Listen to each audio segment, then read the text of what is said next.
You're not going to want to miss this episode of the AI Show where we talk all about Semantic Kernel's agent framework with my friend Shawn Henry. Make sure you tune in.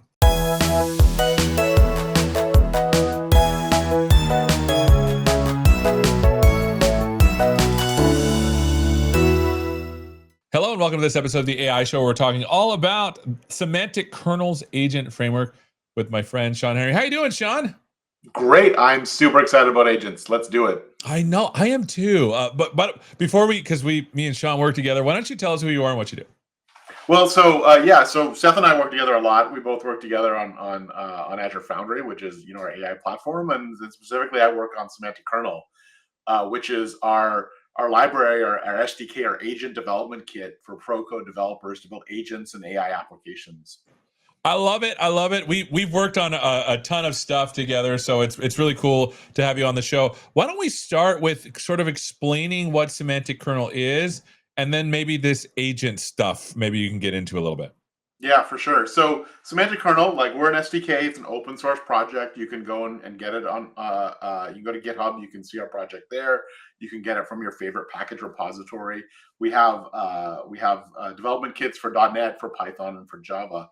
And what we really are is we're an orchestration framework for your AI applications and for your agents. And that means we build these abstraction layers for all the tools and services you need to build your AI and agent applications. So if you need to talk to Azure OpenAI, or all the models that are in Foundry Catalog, or even all the models from non-Microsoft services, like all the models on Hugging Face or DeepSeek, or even Google and AWS, you can connect to all those models. You can connect to local models if you want to run stuff locally on your machine. You just connect to those, and then all the rest of your code stays exactly the same in Semantic Kernel. The same thing with memory services like vector stores.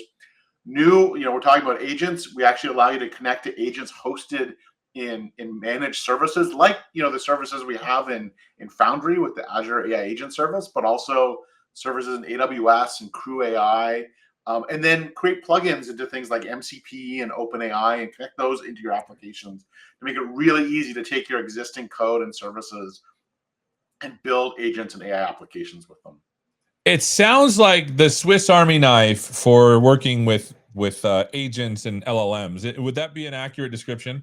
It really is. It's your toolbox. And then, the thing we really focus on is making sure that toolbox is enterprise ready. So we have things like connectivity to OpenTelemetry, so you can see how your agents and your AI applications are being used. You can observe them and monitor them and evaluate them with all the tools that are available from services like Azure Foundry.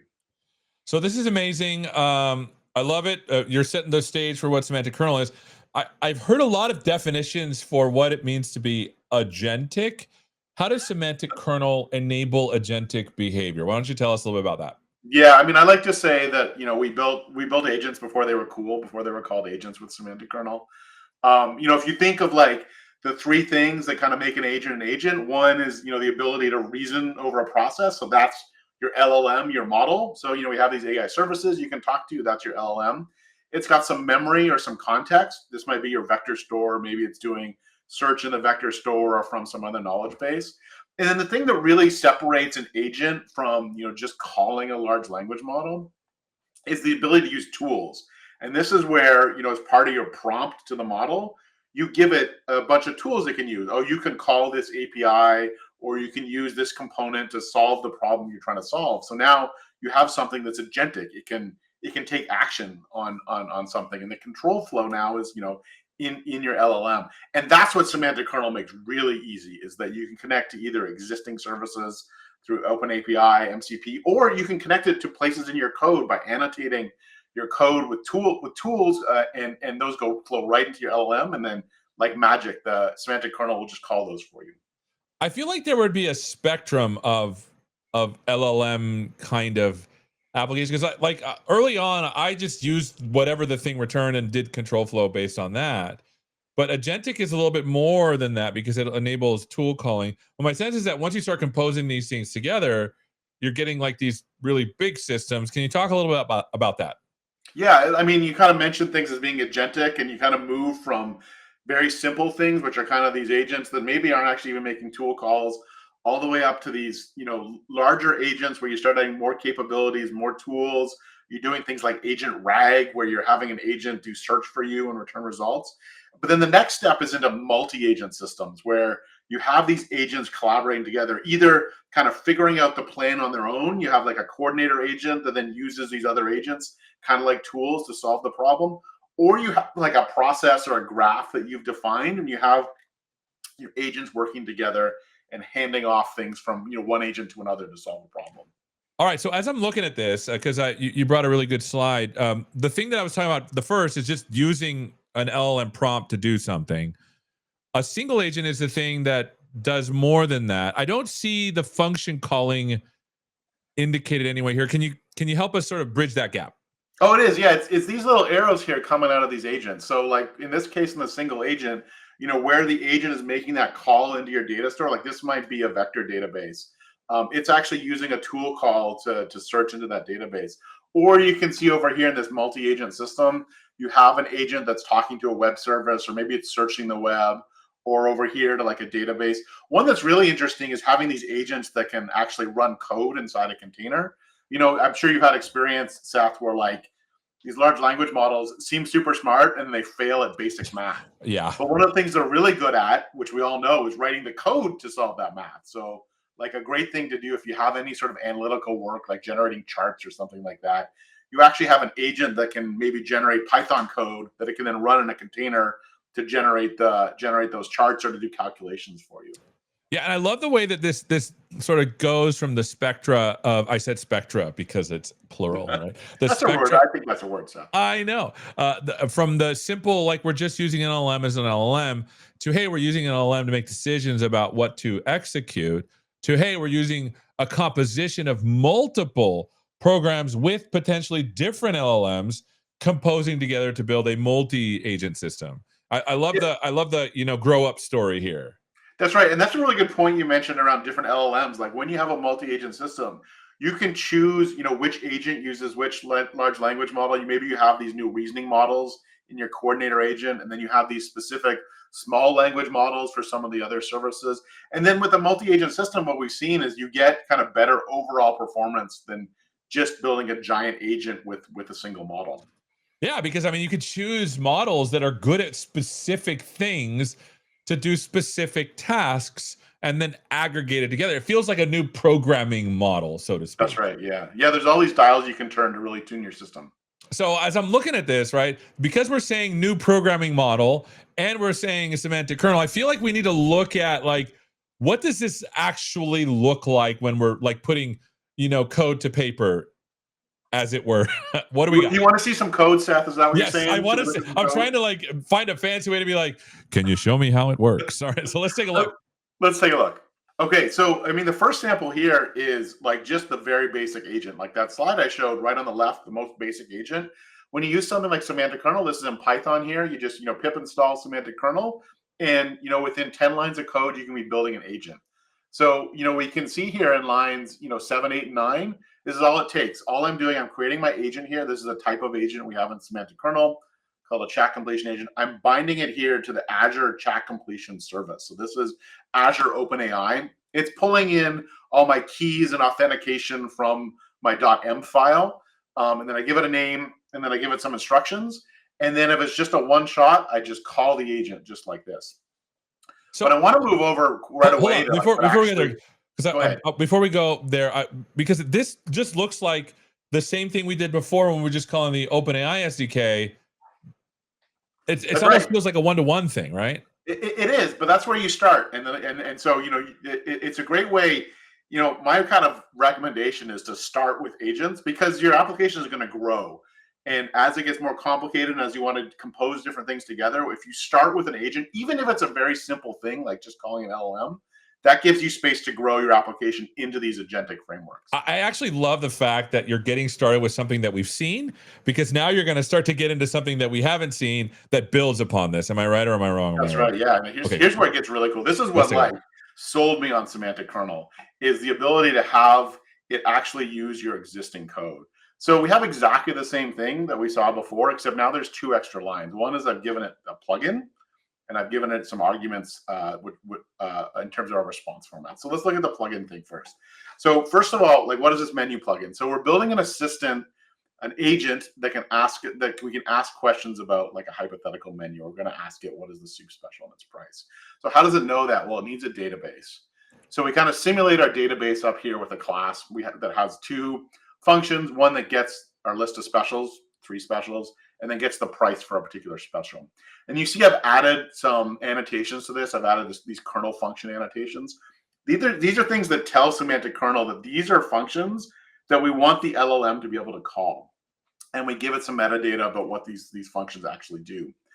And then we pass that into our agent. So it now has this tool it knows how to use. And then we also tell it with these arguments that instead of returning as a string, when you talk to an LLM, it's going to give you a human readable response. But when you're integrating with your existing code, maybe you want that in structured data. Maybe you want to come back as JSON. Maybe you want to come back as a structure. So here, we have this menu item that is going to return our data as. So let's run this real quick, and we'll see how this works. I have a couple breakpoints set that'll trigger. And so what's going on? What semantic kernel does? We build this agent, we put it together, and it's going to take here. We're hitting this breakpoint right here. It's when we call the agent here, so we're calling it with the same message that we did before. It's going to take all of those tools and all of our prompts. It's going to bundle it up, and it's going to send it to the large language model. And the large language model, GPT-4o mini, I think in this case, is going to say, it's going to try to answer the problem, and it's going to say, oh, well, actually, I need to call this tool you've given me called get specials, and it'll return that result. Semantic kernel will intercept that and then call into your live code in order to call that function that you've defined. So here our breakpoint is getting hit with our code where it's returning that list of specials. And so we can see that it's asking, if we look at, it's going to return that list of specials. That's going to go back to the LLM. And then it's going to call back again to ask for the price of a particular special. So we asked it for the soup special. So we can see here, if we look at the menu item parameter that came in, it's now asking us for the price of the soup special. We're going to return $9.99. And then we can see the LLM, it returns that not in a natural language format, which we want sometimes if we're talking to a user. Right. But if we want it to talk to other places within our application, it returns it as a structure that we can use and then pass to other APIs in our AI application, our agent application. It's cool. Can you scroll down? There was one thing the settings bit. What is that? What is that setting? Is like, that's the part. Oh, I see. So if you scroll up, the settings is an execution settings, and it's just basically saying the response format needs to be of this shape.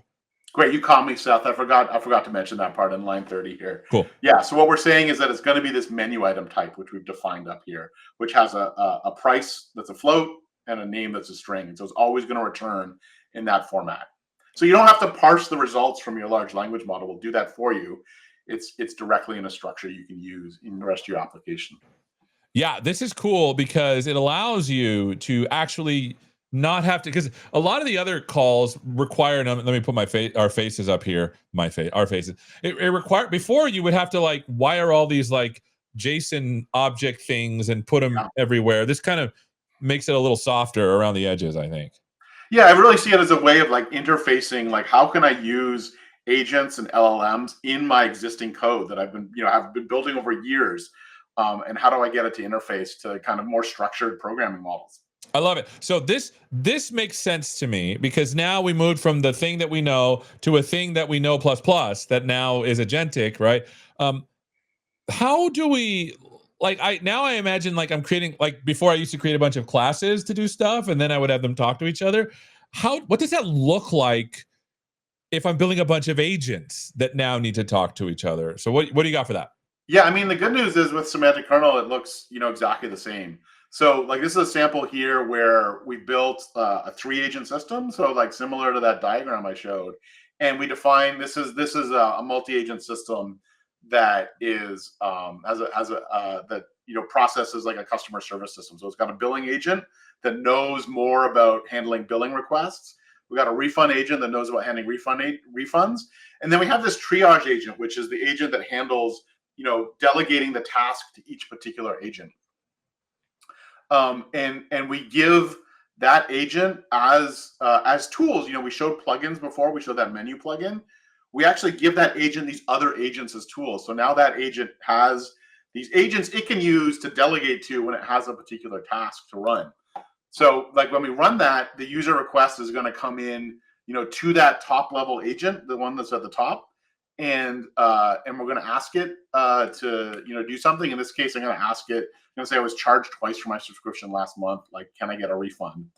And what it's going to do is it's going. So there's two things in that request. One is like I have a problem with my bill and I want a refund. So it's going to go to each of those agents in turn, and you can see here that it's asking the billing agent to, some questions about the subscription, the bill, and is asking the refund agent how to process agents. It's going to call each of those agents, and then it's going to create a synthesized response from both of those, and then send that back to the user. So that's how like a multi-agent system can work with agents as tools. I see. And this is one of the realizations that was actually pretty powerful for me, where it's like, hey, if a thing can call a thing with function calling, then an agent can call another agent via function calling as well, right, which makes it like implicitly orchestrated, is what I'm calling it, like implicit agentic orchestration. Do you like that naming? Should we make it stick? Yeah, let's see if we can make it stick. Okay. I just agents as tools seem simpler to me, but implicit, yeah, I can see that happen. Okay, I know it just sounds fancier. I mean, then consultants can make more money, right? That's right. Yeah, they get paid by the word, don't they? That's right. That's right. Yeah. This is cool. I really like it. So what else do you have to show us? Because like this feels like it's just semantic kernel, but there's a lot of other stuff out there as well. Does semantic kernel play well with those things? Yeah, well, of course. So in these multi-agent systems, you can have, this is our chat completion agent, and this we can use Azure AI services, OpenAI. We can use OpenAI directly, but we can actually have these agents be agents from other services. So for example, this could be, I could have made this, a Bedrock agent with AWS. I could have made it a Crew AI agent, or I could have made it be one of the managed agents that we host in Foundry. So there's all those options when you're building multi-agent systems to have agents from different services all interact together. And in fact, one thing I wanted to show is like how we can have those agents all work together as a team using a technique that was pioneered by AutoGen, which is our research framework at Microsoft for multi-agent systems. Yeah, let's take a look. So this is actually a video. I recorded this, and I recorded it on purpose because something interesting happened. So I'm just going to play it as it goes through. But the way Magentic 1 works is a multi-agent system. But one of the things it does that's neat is that orchestrator agent at the top has a task ledger. So it keeps track of how much progress its kind of subordinate agents are making. And then if they're not making enough progress, it tries a different technique to solve the problem. So when I run this here, I built all those agents just like I did before. I'm putting them together in this agent team, and I have like an agent that can search the web, an agent that can do math, and I'm asking it like a complex problem here. Calculate the distribution of the top 20 largest cities in the USA. So it's got to go search. It's got to find that data. It's got to find the top 20 largest cities in the USA. It's going to do some search with things like grounding with Bing. It's going to bring those results back in, and then it's got to do some calculations on top of that. So the first thing it does when it runs is it generates a plan. It says, okay, well, I'm going to have to search for this data, and then I'm going to have to normalize it, and then I'm going to have to build a chart out of it. So the first thing it did is search for the data, use one of its sub agents that specializes in search, got the results here from this website. We can see it came from No Insiders. We got the data. We can see as it's going on, one of the powerful things with semantic kernel is that it's telling us as it's going along how many tokens it's using. So I mentioned like observability. We can see all that kind of stuff. And here it's outputting it to the console, but that could be going up to your telemetry service. So it's now calculated the distributions of all those cities, and now it's asking for a visual representation. And the interesting thing that happened when I was setting this demo up is there was user error. I didn't give the Illustrator agent the right keys to use the service it needed to generate the image. So it's failing here. You can see as it's going through this text, it's saying, hey, I'm experiencing technical difficulties. I can't do this. And the orchestrator agent says, well, try harder. Like, see if you can do this. Yeah. And it's not working. And so it tries it a couple times. And the orchestrator agent at some point says, and you can see here now, it's calculating a new plan. It's saying, oh, this isn't working. The Illustrator agent's not working for me. Let's see if I can figure something else out. So it generates a new plan. And then now it says, okay, I'm going to produce a clear ASCII representation. So it's not using a graphical interface now. It's just generating the chart in ASCII. So it was able to work around problems. If one of the particular agents is failing, maybe your service isn't working, not configured properly like I did, it can now work around it and still solve the problem. This is cool. For me, the thing that I like the most is that now I have something that can work around my demo fails if I'm ever doing a demo, which is really cool. So we saw this is demo fails as a feature. Oh, demo fails! I love it. I love it. So we saw some code in Python. I think we saw some C# here, but for .NET, Aspire is like the latest and greatest. Or do we have anything for that? Yeah, so I mean, one of the things with multi-agent systems is like once you build all these agents, it's great to kind of model them as microservices. And Aspire is a great framework for deployment and for monitoring your microservices. So we have samples in our repo that show you how to use our process framework and Aspire to build agents that are modeled as microservices. So our process framework is more about, instead of having your agent decide on the plan, if you want to model an existing business process where you don't want to have the agents building a plan, you want to have particular steps that are followed, you can use this process framework format for that.